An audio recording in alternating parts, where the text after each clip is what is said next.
Yes.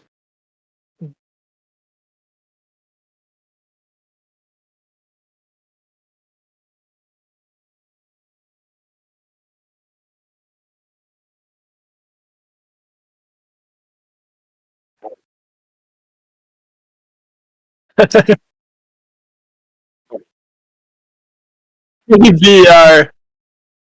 He's a fun one.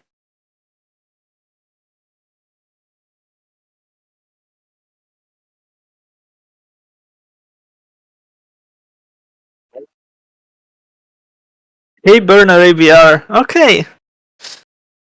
It's two players I haven't watched play RBY in a little bit. I think Hey only really comes back to it for SPL nowadays, and ABR not even that. But they've obviously done good things in this year before, or they wouldn't be here. I think it's. I really value active practice, and so I think this is actually one of the weaker pairings. I think both players are pretty lucky. But obviously there are no easy games in this tournament. So.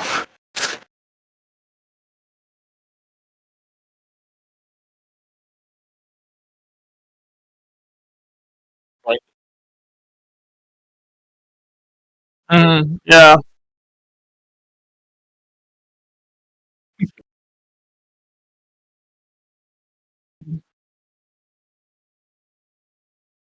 Yeah. Pretty much.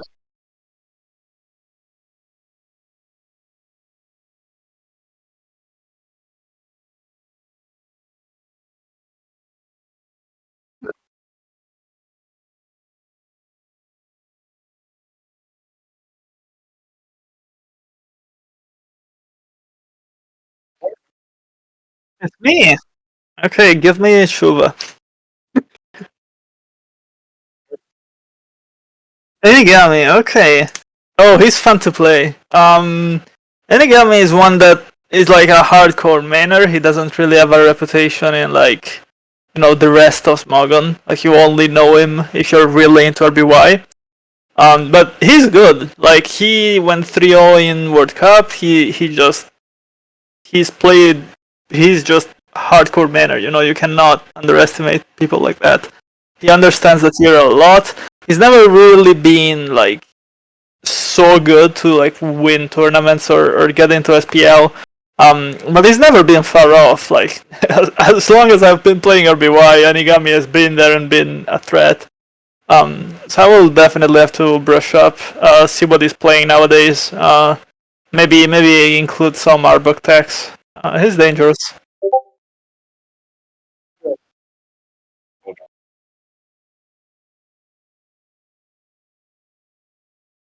Mm, yeah.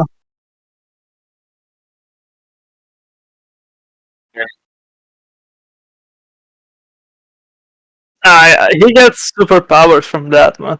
It's not a handicap. It's a boost for him. Yeah.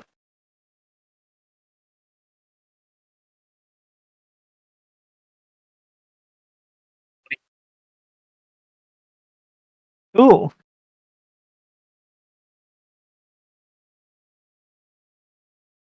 Okay. Okay, that's a fun pairing. Two Americans. That's not too common in RBY. Um, Certainly not as common as in other tiers. Um, yeah, C-Town, I honestly haven't seen much of C-Town recently. Like, I know he's still around, he still plays, but I think he definitely had sweatier periods in the past where I just saw him grinding and playing a lot more. So I'm not really sure what's going on with him. I think he's still really, really good at Ubers, but OU, I don't know how much he's been playing it. Excal, I mean, again, another player who I haven't seen in so long. There's a lot of players like this. I don't know if he has really touched RBY since his last Invitational appearance, honestly, but he was obviously good then. Yeah, I mean, two question marks. It will be really fun to see what shape they're in.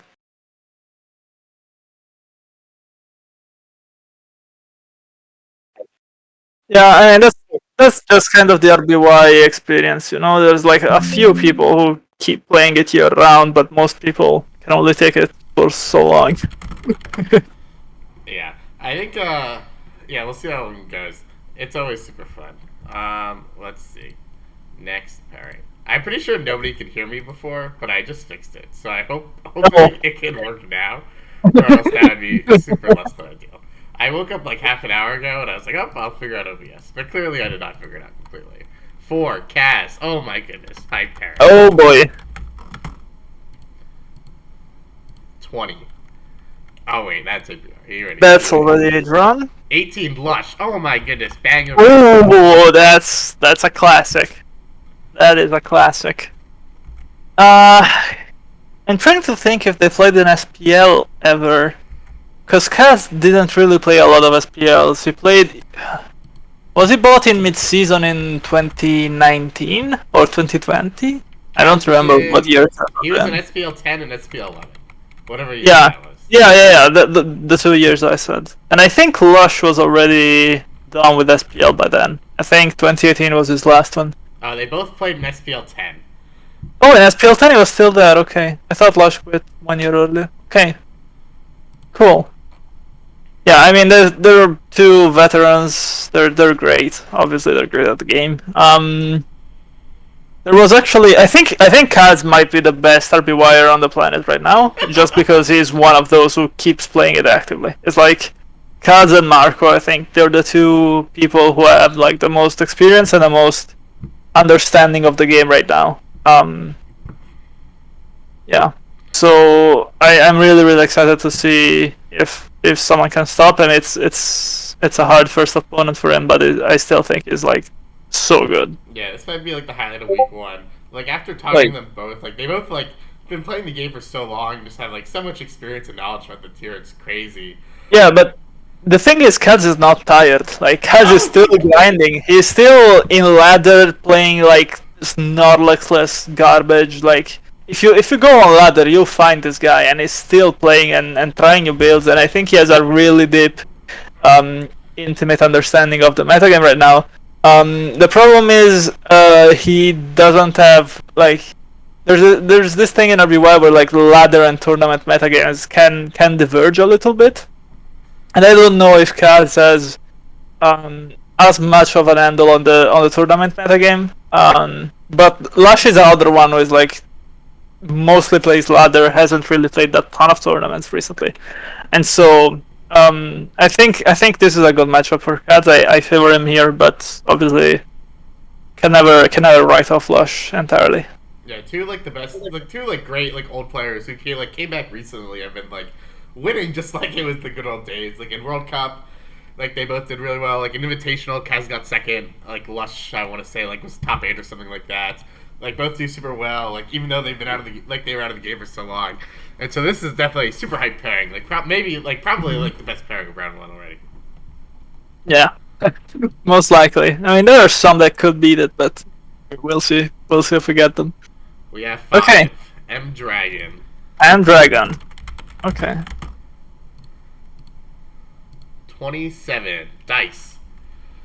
Oh, okay. They might play in both World Cup and RBY Invitational. Let's go. I am yet to do the draw, but Midwest plays Spain next week. We'll see. This is fun because those are two players who don't play RBY often, but they're obviously insane at other things. I know Dice will probably be grinding for World Cup because he didn't really know SV in round one. He didn't play in round one. But I think he's probably unleashed for playoffs, and he's actually learning that here. So I think that's where most of his energies will be. So I don't expect him to learn to practice RBY much. And so if Dragon finds time or I don't know has support, I think he can be favored, but it really depends on who has more time to get back into it. I think if they both show up raw, it's a coin flip. You Yeah, I never think know. both of them last year brought like some unconventional teams. Like I think Dice had like Lapras and like Dragonite, and then he filtered out another two. But M Dragon had some like really cool, unique techs. Like he had like back Gengar that he swapped in like turn one to like get back Jinx. he had like Reflect Alakazam, and like both of those techs, like I know like he used both of them to beat Serpy last year, and that was really hype. But he like ended up finishing like top 6 using like a bit more out of the box thing. So I guess it's like a tale of two things. Like both of them were using like cooler things. Dice less viable of the two, and then went out early. M Dragon using a bit more of a better text and ended up going far. So I guess we'll see what they load up because that will ultimately decide, I suppose, like how well they do. Mm-hmm. Next pairing. 16, Ban Manaphy. Versus 17, oh amazing. Oh, SPL rematch. is that how you pronounce his name? I have no idea. Neither do I. But I don't know. That's how I spelled it out. But we have two. Yeah, those are two players who played SPL but were in the bottom half. But actually, I think I really liked Mana on paper going into it, but then he didn't really live up to what I expected of him. And yeah, I don't know. It's two players who have something to prove, I think, because after SPL, their RBY stocks aren't that high. So we'll see how determined they are to. Yeah, we'll see. Like Mana is like insane when he cares and he's like active and such. I've seen him cook. Yeah. Pet mods in the Premier League of all tournaments. He's like, really talented. Like he's really good at the game, but I think he needs like I don't know, maybe he didn't have much support in SPL or something, because I think he brought a lot of things that, if he had someone experienced looking over his teams, they would have, caught his builder mistakes. I don't know. I think if Mana has time and practice partners, he can be a threat. But otherwise, it's two people who I think they have to be considered underdogs in the tournament as a whole. So they'll be fairly happy with the draw, I think. Yeah, we'll have to see. Like, I think it's like such a common theme. Like, these are like some of the best players like on Spogon, like especially like ABR, M Dragon, Dice, who like don't really play the tier at all. Like they like if they like put like really any sort of effort into this tour, like they're like insane. Like these guys are like so good, and then if they try and fill in the metagame, like they can really go far. But then we also just see like who cares enough, who's putting in the games, because I'm sure that would be like a huge factor in this tour. Mm-hmm. Next roll. 7. Be he my goat. Ooh. 17. Oh, nope. Already drawn. 30. Oh, he's got the French playing. Ooh, Laroxel. Okay. Well, I've been working with Laroxel closely since the World Cup. No, Blazing Dark or Ice Yazoo. Is 30. No, I rolled 30. I'm stupid as Laro. That is Laroxel. Yeah, it is. Go ahead. Sorry. Yeah, I've been working with him very closely in World Cup. He is. I think his instincts for Pokemon as a whole is really good. He's a Little Cup main, but I know he's good at GSC. He's good at RBY. This guy plays everything. Like Little Cup is the one tier that he spent a bit more time in, but now he has been diving into RBY a bit more, and he has the Marco support. Me and Marco have been helping him really get into the tier, and it's worked out. Of all the World Cup players, he's the one who has actually kept playing after the World Cup, and he's gotten really into it and done really well. Now, that said, he's up against Bihi. So that's tough. I played against Bihi in World Cup myself, actually, and I was probably I think I choked a best of 3. It finished like 2-1. It was extremely close, and I think I had a win if I played slightly cleaner at one point. It was a Slowbro mirror. It was a really great game. Yeah, I don't know. Bihi is just. I had no idea what to expect because he obviously hadn't played in a bit entering the World Cup. But then I played him and he felt just as good as the last time I saw him. This guy is just insane at Pokemon. He's been playing for God knows how many years. I think he has to be a strong favorite for the whole tournament because we said with other players it depends on how much they practice. I don't think he needs a lot of practice to be insane. Yeah. He is really special. His instinct is insane. Like he's just so good at the game across like all tiers. Like first ever player to win SPL, SCL World Cup all in the same calendar year, and like yeah, he like his love for RBY came back when he slotted into SPL playoffs. Like after not playing RBY at all, he went into RBY in SPL playoffs tiebreaker both times, beat Chuva and Troller to win the tournament. Like he just showed up and then just beat like the two best players in the tier. It was absolutely insane. Like he like yeah like you said like M Dragon Dice like MVR like they would need to like warm up a bit like get used to the tier like be like no he's just gonna show up and win. He's proven it before. Like I have no doubts about him for sure. Next pairing 25. Nope. Okay, we're gonna get to the part where I keep rolling and it doesn't work. Yeah. All right, Septros. Right? How you say his name? That's a banger. At first, yes, 24 against who? Yes. 8. McMegan. Okay. Okay.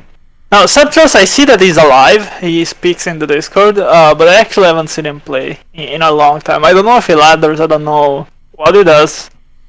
But he clearly is still around in some capacity. And I think Septros is a player that, even at his peak when he was really, really active, he never, like, he was an SPL level player, but he was not like a top SPL level player. But he's one of those players who I think you can never underrate him too much. Like he's never an easy win. Like he still makes you work for it. Even when he's out of shape or at his worst moments, he still makes you work for it. So yeah, I'm not sure what to think of him too much. Mike Megan, he's been playing SV in World Cup. He's obviously another one who has played basically every OU to good success. Yeah, I don't know. I think I favor McMegan. I haven't seen enough of Septros to predict him in his favor. But he could surprise me. I do want to say, like, oh my goodness, I'm dying. Like, Sept has been like fairly active in like RBY, at least like recently. Like he's been like talking about the game. Like I know he's like an infamous ladderer as well. I don't know how recently, but he's definitely like adding another one of those guys who like understands like the tier a lot, which is really important, obviously. And then McMegan's like been talking about like how much like World Cup and like Scarlet and Violet has like he's like fallen in love with the tier and how he's like so motivated to play Pokemon again. Yeah. So we'll see if that carries over to RBY because I think last year. I think he whipped out Rapidash and then like maybe like some rap teams as well. So he's just kind of like loading up whatever. But he ended up getting to top 16 regardless. So we'll see like how much he's willing to like put into the tour. Like I don't know, like McMegan when he's like when he wants to like play and it's like having fun is like obviously one of the best players of all time. So we'll see how it goes though. But it's another good pairing. Yeah. 12. Marco ASD. Oh my goodness. Oh boy. Oh man, this could be the pairing of the round. This is huge. 31. Nicole. Oh my goodness. Oh, that's tough. Oh good lord. Yeah. So Nicole played Troller in World Cup, and now he plays Marco. Yeah, So he she just has to play me to complete the trifecta. Yeah, she's got some very very tough pairings in the beginnings of her RBY career for sure. Yeah. Well, I mean, it's hard to. I would predict. I think Marco has this. I said it earlier. It's Marco has and Kaz for me, the two strongest players right now. Just because they grind so much still. And Nicole, she it's like that dangerous new player energy. Like when you see a new player and they improve way quicker than most people, and you can tell that this player is something special, but they're not like they've still been playing for like under 2 years or something. Like it's not that long. So Nicole, she's improved so much. Started in annual, in RBY annual, and then transitioned to a U and really picked it up very quick. So yeah, it will be interesting to see how she stacks up. But obviously you have to predict a Marco win. You just have to. Yeah, Nicole's like like she's been like really impressive. She's like gone like very good like really fast. But I think the one thing she's missing is like years of experience playing this Yeah, tier, yeah, which Marco is like literally the goat of this like tier generation. Like he's been playing forever, best Mhm. player of all time. Like a very rough pairing for you to get in your invitational debut after getting through plans, but definitely like a really high pairing. Like one of the oldest best players of all oldest best player of all time, which is like a really new player has been lighting it up. Very exciting stuff. Oh boy, that's another banger. Alright, yeah, let me generate. 15. Hitmonlee. Another very experienced RBY. yeah. First The is oldest player here. 1. Nope. Nope. 9. Shiloh. Okay, okay. So I think Shiloh is really interesting because I don't see him play Pokemon that actively. But when I do see him play Pokemon, it's like in World Cup, like the SV official World Cup. He 3-0'd his group. In RBY World Cup, I think he also 3-0'd if I remember Yeah. correctly. Um, so this guy just wins. He just shows up and wins, and I'm not sure what practice, if any, he puts in. But whatever he's doing, it's clearly working. So that's good for him. Hitmonlee, he's obviously a veteran. He's really good at the game. But it's been a while since he's been at that really high peak, like SPL level. I think he's happy with being a bit less tryhard, and I don't know. I think he's just settled at a slightly lower level, and I think Shiloh is a bit above him right now. But obviously, both players are really good. Yeah, he posted it like on the forums. He's like, "Wow, Invitational starts in a week and I haven't practiced. Gotta hit the ladder," which was really funny. It made me laugh. But yeah, Roses is really good. Like even in VGC as well. Like he missed top cut of one of the very early regionals by 1 round. He made day 2 at like Fresno regionals. And this is his first season playing VGC. Like this like another like someone to be like he kind of just shows up and wins usually. Like he's a really like strong Pokemon player. And even like he won RBY Cup like this past year. Like obviously like he has passion for the tier. Like he's making art for us. Like he definitely loves RBY. So this is another really exciting pairing. Like oh man, like Hitmonlee, like man, just like it's such a ridiculous amount of experience. Like he joined Smogon 2 years after I was born. Like like ridiculous. And like just those like ridiculous amount about the tier versus like Roses, who just kind of like shows up and win. Another one of like the new age RBYers. So this is another like oh man, all these pairings are super fun for sure. Oh my goodness, this tour is epic. 17, nope. 10, nope. 2, Serpy. Serpy. Oh man, Okay, big one. this is another big one. 32, the play-in winners. Oh, the play-in. Okay. Um. Yeah, I mean, tough debut for all the play-ins people. They're playing Marco, Serpy, and who was the third one? Bihi. Jesus Christ. Yeah, that's tough. I think BD and Yatsu, whichever one comes out, is probably even weaker, slightly weaker than the other two. I think it's fair that they lost their playing match. I think they're both good players, but Yatsu is just not clean. Like he has the he still makes like fundamental mistakes here and there, not often, but often enough that at this level they will be punished. And Blazing Dark, I think he's just not focused on the tier. I don't know. I think he's good natural Pokemon player, but nothing super special in RBY in particular. So I think Serpy should be able to handle whichever one comes out. Yeah, Serpy I don't know, at least to me, like he might like be like one of the best RBYers on like the planet, one of the favorites going in. Like 8-3 SPL, like beat Troller in finals. Like the Sharks couldn't pick RBY in tiebreaker for like the first time ever. Like that was just like an absurd accomplishment Yeah. to me. And like he's a grinder as well. Like over these past few years, like he entered every tour, like even like the random side Discord tours or Pokemon Perfect. Like he was finding a way to play RBY. I think his dominance of circuit has cooled back a bit this year. Like you don't see him, Chuva, and Felix at the top of every circuit tournament this time. But like he's like just an absolutely absurd player. Like he's improved so much. I think he might be the best player on the planet. So I think this he's one of the favorites going in, and he definitely got I don't know, he definitely we'll see, he got the Plains winner.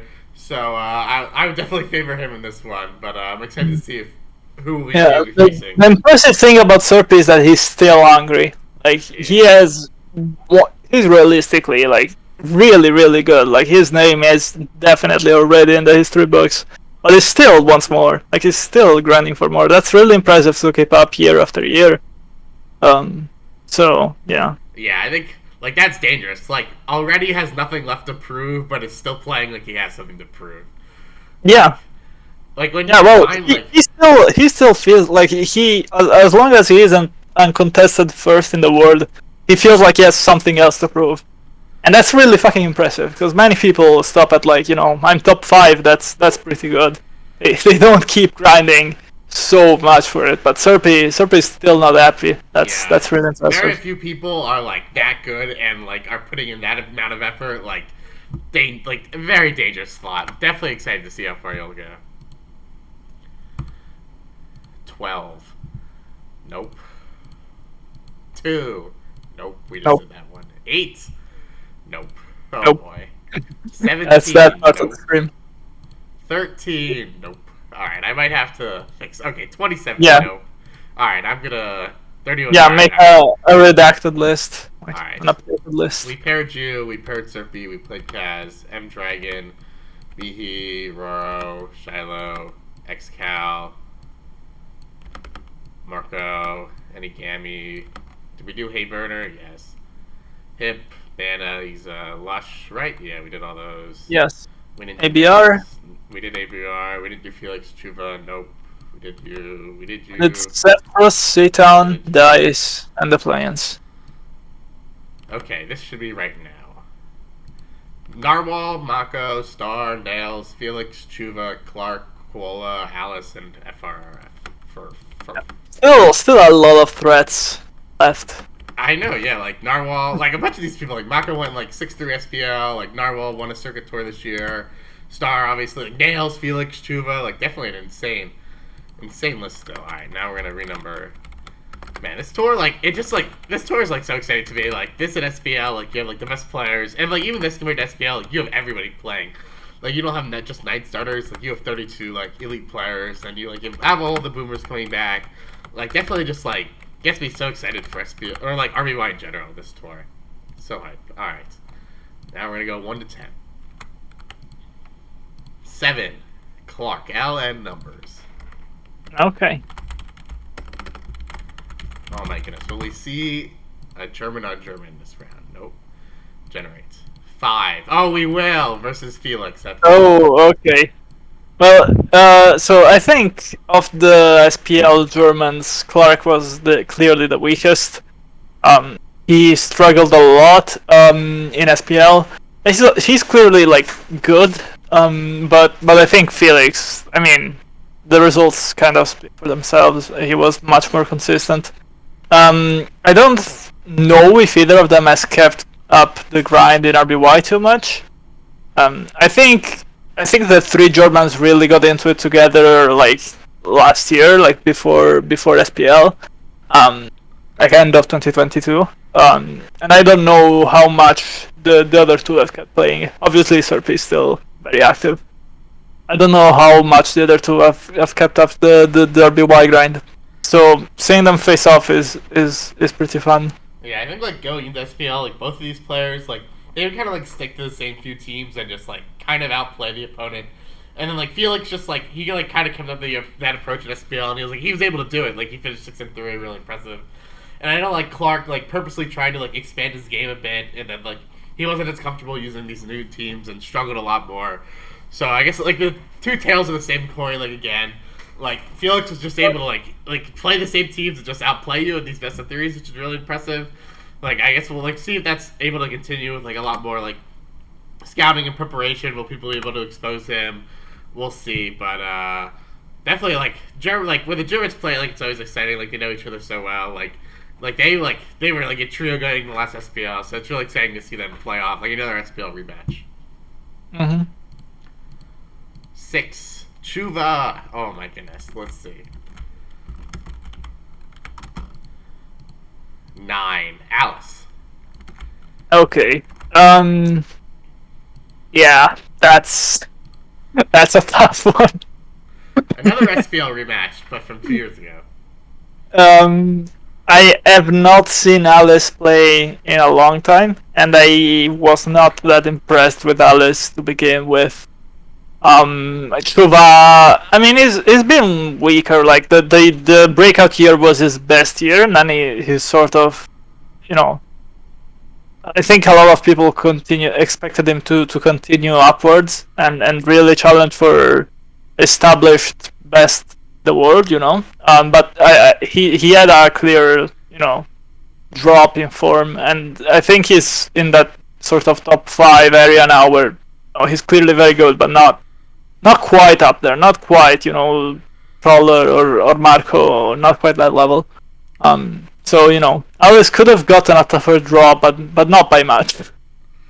Yeah, I remember they played in SPL 13 twice, and in the regular season, Chuva like soul read Alice like both games and brought like direct counter teams somehow. Like it was just absolutely like absurd. Like how like Chuva like completely read her like in the builder somehow.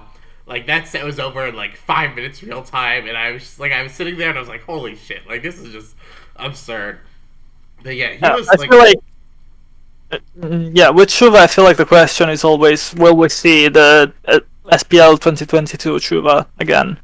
Because that's like that was one of the best players I've ever watched, and he's not really been consistently at that level since. So I feel like any set where he plays, it's just a lot depends on whether that player shows up again or not. yeah, but like I know like Chua says like he's not really feeling RBY right now, but like he still like ladders a ton in his playing, even though he's not entering all the circuit tournaments. So like he definitely has the advantage of like being super active and playing a ton, like pushing forward the metagame. But yeah, we'll see who shows up. Like going into last invitational, like Chu was like maybe like the best player on the planet, like in talks with like Troller and such, but then like failed out, like went 0-2 last year, struggled a bit in SPL. So we'll see if he can redeem himself. Like this is like his redemption arc, and I'm rooting for him. Like Chuba's insane grinder, insane player. So I'm hoping he can get back on track in this tour. Time to roll. 2 Mako versus 3 Starmaster. Okay, that's interesting. Yeah, so Star is another one of those players who are just inexplicably good. Yeah. Like they're just could be playing anything ever, and they're good. Like they're just insanely good at anything they touch. Mako, I think Mako is much more of a tier specialist. Came from doubles originally, then found a home in RBY, like many others.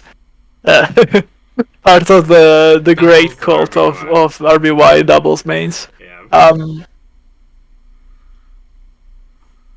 Yeah, I don't know.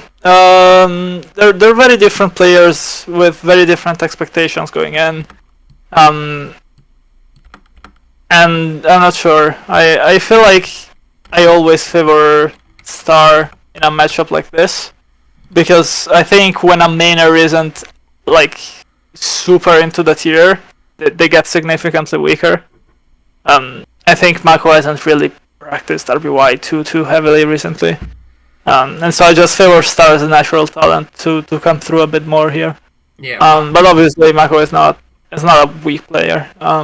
So we'll see. Yeah, she's like just like very quietly become like one of the best performing SPL RBY players. Like she was 7-2 2 years ago. Last year she struggled, but then she bounced back with 6-3. Like has like one of like the most amount of wins over like 3 years for any RBY, which is pretty insane. But yeah, like I think she's like very like volatile. I can't say that word, but like you know what I'm trying to pronounce.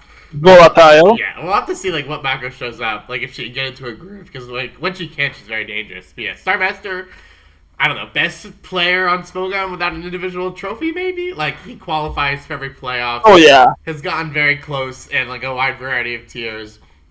And, like, I think after Soulwind Goddess won, it's probably undeniable that Star is the best without a Yeah, like trophy. he's like good at RBY too. Like last year he beat Mana, who like went on to start an SPL. Like his losses were Katius, who like won the entire tournament, and then friend of Mr. Golem, who's insane and finished fourth. Like he only Yeah. finished like two top four. He only lost two top four players. Like he's even like really good at RBY, even when like he doesn't practice or anything. So we'll see how this one goes. But well, I definitely think like Star can definitely like make it like a pretty decent run as long as they don't run into like any insane pairings early on. And so we'll see how this one goes. Mhm. I think this will probably determine how both the tournaments go. Like if Mako wins round one, she gets into a groove. Like she can definitely go really far. Like similar with Star. Like if he gets like wins rounds 1 and 2 and is like deep into the tournament, like he might start like trying more and such. But if any player, like any of these players, like lose round one, and like it just might be done at that point, unfortunately. So definitely a really important one. And I've changed the pairings now, or the numbers now. So 1 is Narwhal, 2 is Nails, 3 is Koala, and 4 is FRRF. Okay. So 1 to 4, we're rolling. 1, Narwhal. Sadistic Narwhal versus 4, Furf. Furf? I think it's how she pronounces Furf. it. Furf. I have no idea. Furf. We'll go with Furf. But Narwhal versus Furf. Yeah. So I haven't watched FRF, whatever, play in actually quite a while. There's another one of those RBY mains. Oh, at one point I thought she was really close to SPL level. I think at one point she could have benched or maybe even started. But since that moment, since that year, I think it must have been 2 years ago now. I think it must have been SPL 2022, maybe even 2021. I don't remember exactly. But at one point, I thought she definitely looked ready, and then she wasn't picked up, and it seems that her motivation or focus for RBY dropped significantly because she played honestly really poorly for a while after that. But I think she's been slowly bouncing back up and finding her groove again in this year. And so we'll see. Narwhal is definitely a tough test. I think Narwhal was by far, with these, the best player not to get picked in SPL. I think he was easily good enough to start. I hope he will start next year, because I'm assuming he will be once again easily good enough. So yeah, I definitely have to favor Narwhal here. I think he's really, really good, and I think he's hungry for that first big individual win. I think he might have won a global championship already, didn't he? He's won a seasonal and a global championship. Yeah, he won a yeah. So he has the big individual wins already, but Invitational is, there's a lot of money. The pool is way stronger. It's hard games every week. It's a step up from global championship and invitation and seasonal. So we'll see if he can add this one to his trophy case as well. I definitely think he's at his peak. Like, this is the best version of Narwhal that we have ever seen. He's been around for a long time, and he was kind of I think he got a really bad reputation for a while because he got picked up like before he was really ready in SPL, and he had a few bad years with like a lot of losses in SPL. And I kind of gave him a bad reputation with the community overall, but I think he was just not ready at the time, and now he definitely is ready. This guy is the real deal now. He's not like a perfect player or anything, but he's like scary. Like he's really clean. Yeah, he's up there. Last year he won global championships, and then going to Invitational, like I remember saying, like if he can pull off like a deep run here, like he can like solidify himself as an SPL starter. And then unfortunately he went 0-2. But he has another chance here. Like he's coming off a seasonal win, like a big win, like an Invitational could get him his second shot at SPL. Like it's always tough to like. I think he had one of the best records in RBY World Cup as well, didn't he? Yeah, like he was 5-1, like 6-1, 5-1, something like that. Like he's really good. Like he should have been an SPL last year, and like this year he has like a really strong start. Like seasonal winner, RBY World Cup 5-1, like a really strong invitational performance here, and then making sure like he continues doing well in the circuit. Like he has a really good chance of being an SPL this year, and I hope this is the catalyst for him to get there. Mm-hmm. And then our last pairing is Nails versus Koala Kansi. Right. This is actually a really interesting one. I think this is closer than people expect. I've been really high on Koala for a long time now. I think when he plays, when I watch him play, I think he's always like solid. Maybe this is because we have kind of similar playstyles. I think we both like to take up dangerous, aggressive plays, early explosions, and things like that. Maybe this is just a playstyle thing, which is that is making me rank him a bit higher. But in my mind, Koala is another one of those who weren't picked to SPL, but really weren't far off. And Nails is obviously insane when he has support. When he doesn't have support, we've seen him struggle a bit because this is just not his main tier anymore. He's much more of a doubles VGC player. Um, so it depends on how clued in he will be on the metagame and on whether people will be able to abuse him in the builder or not, because I think that's always been his main weakness, and especially in recent years even more so. Yeah, Nails is going to Japan in August for VGC Worlds, and I'm sure is on like the Worlds grind right now. So I can't imagine his focus is RBY like literally at all. No, definitely not. And like you're right, like Nails like over like the past 2 years, like he's only like 10-10 like in SPL as opposed to like 20-5 like the 3 years prior, something like that. So like his definitely like his patent trade star like teams and play style have definitely been exposed.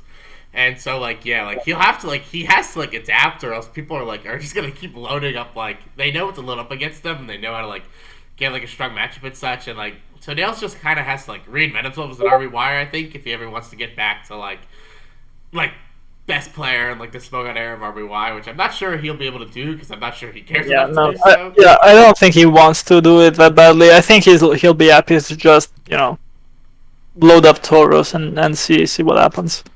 Yeah. Um, And then yeah, I think this is another like super important like round one. I don't think Koala played SPL last year, but they were in SPL 12.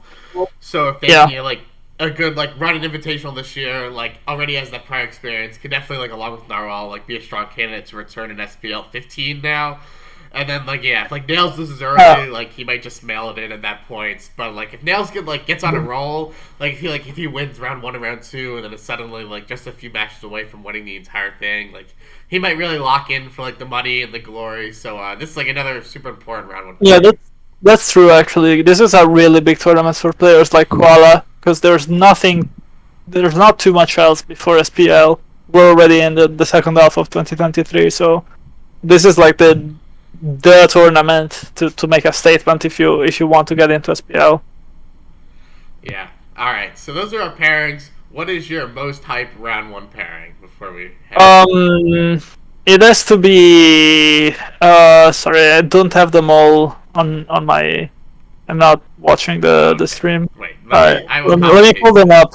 I'll copy Or paste. I'll yeah, copy paste in the Discord. no, I pulled this. I pulled up the stream now.